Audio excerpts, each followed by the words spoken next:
Shavua Tov, hello, dear friends. I'm going to be talking now about Parashat VeYetze, which was this past Shabbat.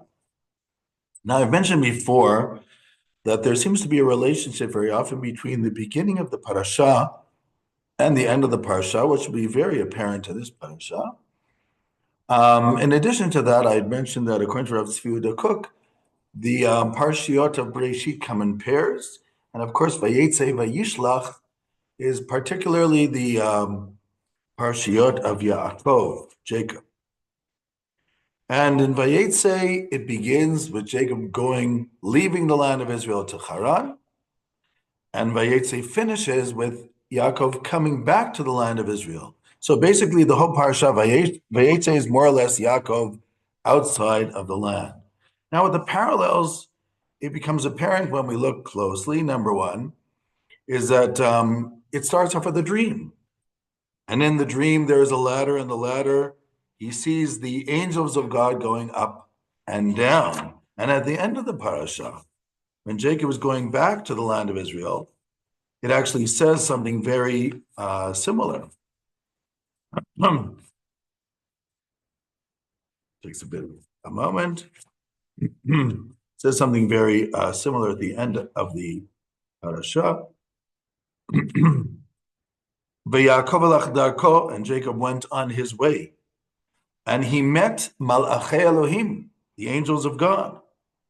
And Yaakov said, just like I have seen this encampment of God, and he called the name of that place Machanaim, the camps. Now, if you look at the Rashi who brings the Midrash, Rashi actually claims that the angels who were going up and down in the dream of Jacob were the angels from the land of Israel who were leaving, and the angels from outside the land of Israel who were coming. And Rashi says the exact same thing at the end of the parasha. When Jacob is going back to the land of Israel, the angels from the land of Israel come to greet him. The angels from outside of Israel are going back to their place. So you have this symmetry, number one. The next symmetry, of course, has to do with the Evan, which is the stones. It says that Jacob took some of the stones from that place, which was near Haran, and he placed them around him so he could sleep. Of course, later on, when he wakes up, he calls the stone, all of a sudden the many stones become the one stone, and he calls it a matzeva, and he pours oil on it because he realizes it's a holy place. It's almost as if that stone is becoming an altar. At the end of the parasha, we also have with Laban.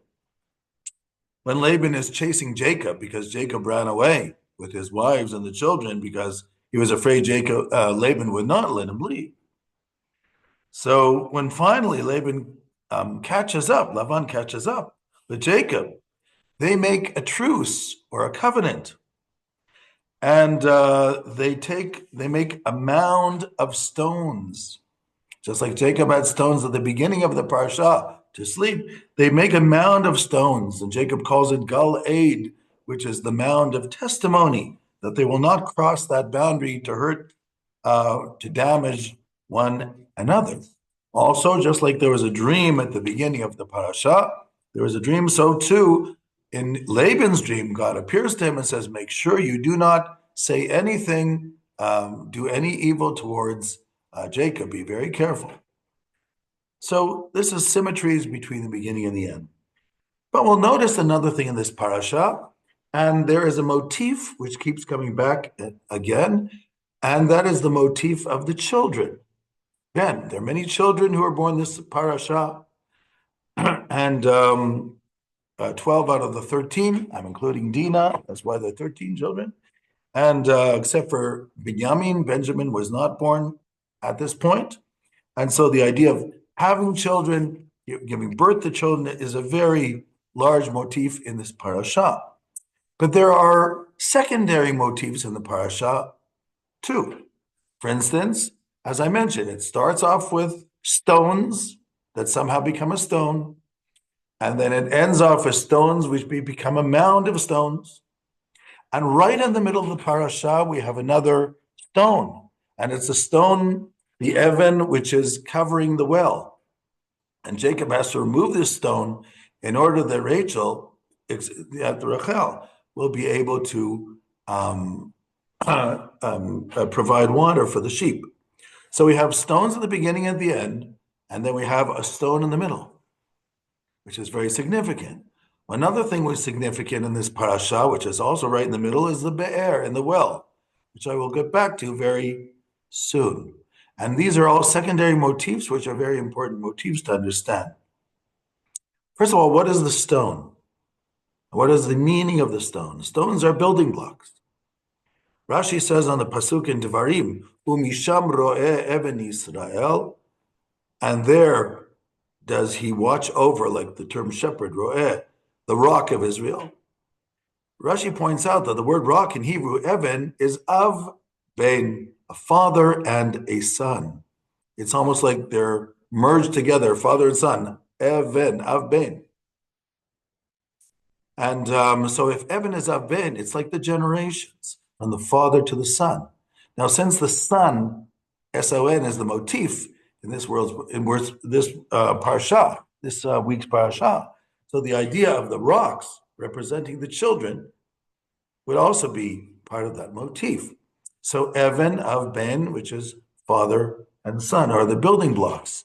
It's like the famous drasha where the Midrash says, do not read banaich, my children, but bonaich, my builders. Kichol banaich limudei Hashem. We say this in this is a midrash we read in the morning after in Kelohenu. So b'chol banaich limudei Hashem, all my children are learned in godliness or are being taught by God. Limudei Hashem, or study God's works. But the midrash says, do not read banaich, my children, but bonaich, because the children are the ones who build the next generation. And one last thing has to be said here. The be'er. Even the be'er, the well, if you take the word well in Hebrew, it's Beit Aleph Resh. If you remove the Aleph for a moment, you have Beit Resh, which is bar, which in Aramaic means a son, a child. And I'll get back to that again. So we have motif number one is the children. Motif number two is the stones, which are the beginning, the end, and in the middle. And motif number three is the be'er, the well. So let's dwell a little bit on this idea of the be'er, the well. Abraham makes wells, but of course everybody has to have a well when you're in a dry climate. A well, a be'er in Hebrew, Beit Aleph Resh, means a live body of water, meaning you drill down to have a well, and it becomes a fountain. The water is coming from the depths of the earth and filling up the pit that you made. This is called a be'er in Hebrew. When you just make a pit and you put, let's say, plaster around it to keep it waterproof in order to collect the rainwater which falls in the rainy season, this in Hebrew is called a bor, Beit Vav Resh, which means a pit. So a pit can either be empty or it can be full, depending on the season. But a be'er, Ma'im Chayim, which is a wellspring of water, always has water, and that pit is always full from the wellspring at the bottom. All the be'erot mentioned until now in Genesis and Bereshit were be'erot, which means wellsprings of water where they discovered water. That was Abraham, and of course the Philistines filled them with dirt, and Isaac came along and redug them. But there's also a significance in the fact that the Be'erot are where two of our forefathers met their wives, because indirectly Isaac, through Abraham's servant, who meets Rivka at the well, he takes Rivka and basically brings her back to meet Isaac, and she becomes his wife. So that's at the be'er, at the well. And Jacob meets Rachel at the be'er, at the well too. As the well is a symbol of life, water coming out of the ground, because without water there is no life. And the woman is a symbol of life because she brings the new life into the world. She brings the child into the world. So she is the be'er. Now, again, if we look at the way these things work, I said there are two patriarchs who met their wives either directly or indirectly through the well. And then you have Abraham who just digs wells, but actually knew Sarah from his childhood. The next time we come across the well will be with Moses, many centuries later, when Moses will meet Zipporah, his wife, at the well of Jethro. And again, you'll have the well that represents the woman. But in the middle, between Jacob and Moses, you have the pit, the bore, the Beit Vav Resh, the bore we found with Joseph. Because when the children become divisive and start fighting with each other, they throw Joseph into the pit, which is called a bore, Beit Vav Resh. And the Torah says, Vabor Reikin Bomaim, that pit was empty, it had no water. So not only is it not a be'er, but a bore, it's not the rainy season, there's nothing in it. And because there's nothing in it, the Midrash says, and Rashi brings it, that it had serpents and scorpions. Because when you reject the source of life, you find yourself in strange fields that you never thought existed. So this is a sort of descent. It's called the descent into the bore, and eventually they descend into Egypt, and they are in the exile of Egypt for 210 years. At least according to our tradition, the slavery was 210 years, but the actually descended into Egypt was many, many years. Since the birth of Isaac, there was 200 years until they left, 400 years, excuse me, until they left Egypt, out of which, according to our tradition, 210 of them are slavery. Redu Shama, go down. The 210 years that we spend in the difficult times of Egypt. Now, the question is, what is the meaning of this? Prophecy will stop with Jacob. Joseph already is not a prophet.